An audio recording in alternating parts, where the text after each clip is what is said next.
Thank you, Greg.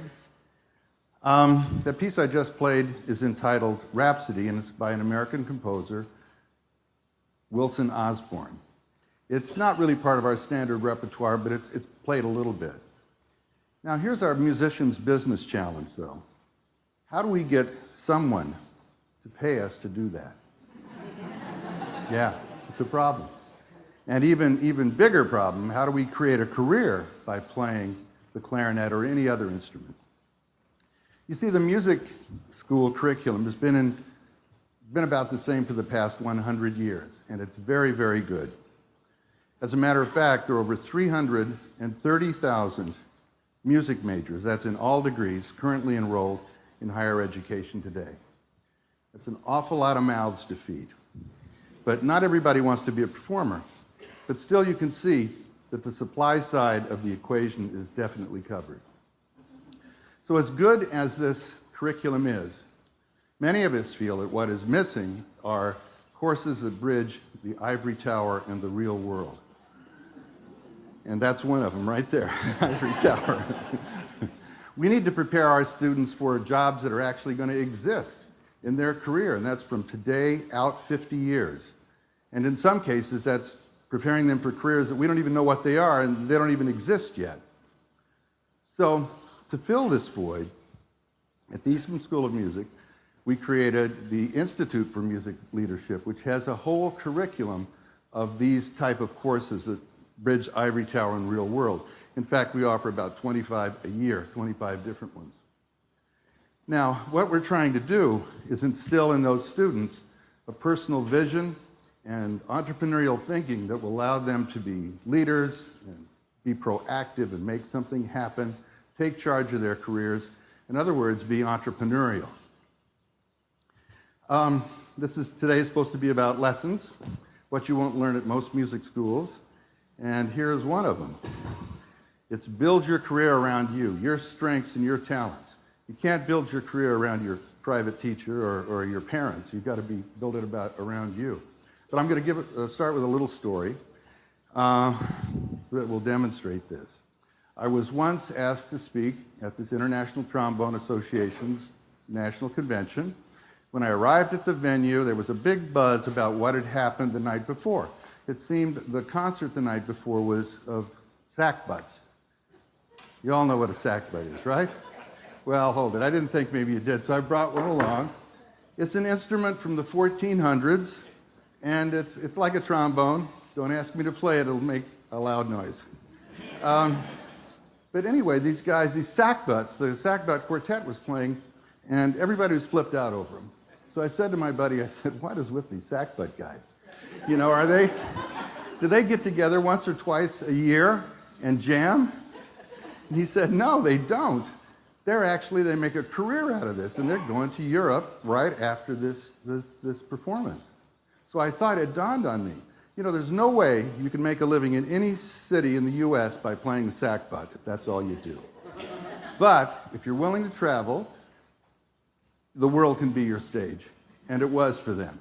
Of course, they do other things other than play just sackbut, too, but that's an example to me.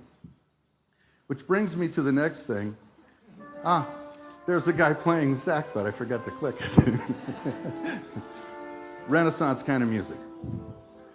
Okay, which brings me to the next thing, which is Legos. And this is important. Now, I think this goes across all disciplines. It's not just for music. But you can think of the things that you learn in life as Legos, that they're skills that you experience and you create. For a musician, that piece that I played is a Lego for me. The fingerings that I use are Legos. The ability for me to hear music in my head is a Lego. But there's also social Legos that you need to get, like how to get along with people, and being responsible, and showing up on time, those kinds of things. So you take these Legos, you put them together, and you create you, a professional persona. Now, you're not stuck with the first thing that you create. That's a good thing about it. You know, you can tweak it, move it a little bit here or there. In fact, if you don't like it at all, you can take it apart and start over again. We know people that do that 3 or 4 or 5 times in their careers. But the other thing is, if you're a young person, your Lego kit is going to be very, very similar to another person who plays the clarinet, for instance. And your job then is, as you gain experience, is to find the Legos that are unique for you and the ones that will allow you to be separated from the pack so that you can get noticed. And then for me, at my age, I like this one because it's ongoing. And even at my age, I'm still working on my Lego building. So I want to give you an example of a couple that I think have put together a career that has really been special. And they did it moving their Legos. Todd and Chandra were just graduated from Eastman. They got married. Chandra plays piano. Todd plays trombone. Chandra has an American father and a Japanese mother, and she wanted to experience this Japanese culture firsthand. So she applied for a job teaching English in the Japanese schools, and she was accepted and assigned to a little town, or a prefecture actually, called Gunma, which is about 90 kilometers north of Tokyo. So the idea was she'd teach for 3 years, and it was the end of the contract. You couldn't re-up. It would be all over. And Todd would freelance in Tokyo. They're young. Let's go do this thing. So they did it. Well, as they were breaking in, especially Todd, he was, making the scene in the music, but also he had a little free time. So he started teaching conversational English in his home. And it became very, very popular. He built up his clients. It was one-on-one stuff. And so it got so popular, they said, let's start a school. So they did, a conversational English school.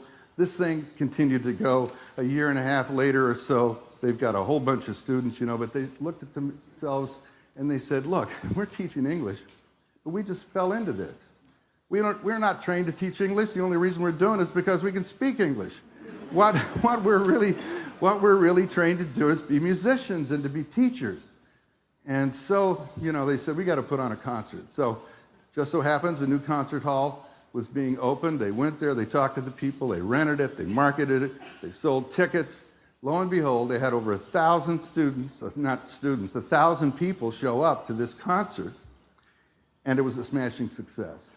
So at that time on, they were Mr. and Mrs. Music in Gunma.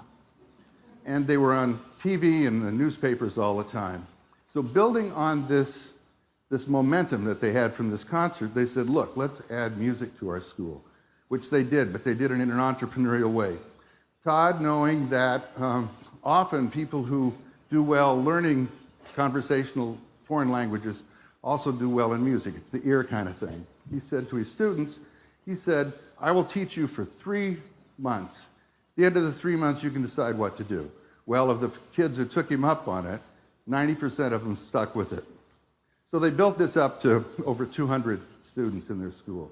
Now, I've got to stop the story here. That's Chandra teaching piano.